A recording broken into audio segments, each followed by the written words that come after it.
I think there's two things that are happening at once, and this is something that's very important for people to understand.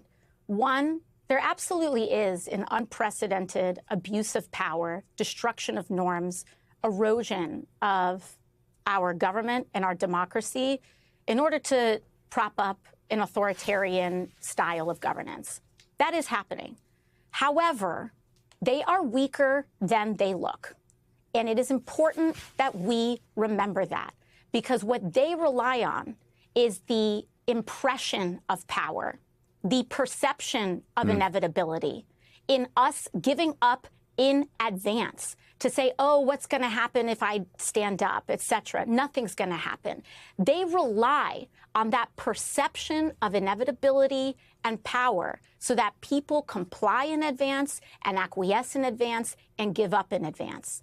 And at the end of the day, Donald Trump is at record levels of unpopularity in his tenure.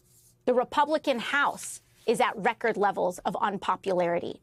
They are underwater across the board, and they know it. And that is causing them to double down in public, but it is backfiring. That is why, whether it's a shutdown, whether it's all of this, they want us to blink first. And we have too much to save. Protecting people is too important a task for us to give up before anything even starts. So they may want to send people in, but these National Guardsmen do not want to be turned against their fellow Americans. We're seeing this here in Washington, D.C. It is an insult. Donald Trump is insulting the service members of this country by putting them on these silly tasks that they themselves do not want to be enforcing.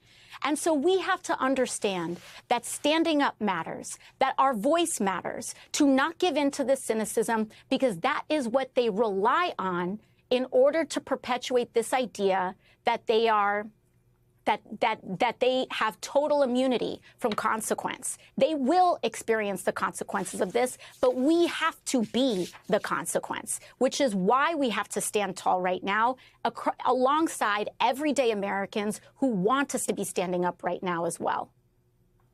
I want final question for you.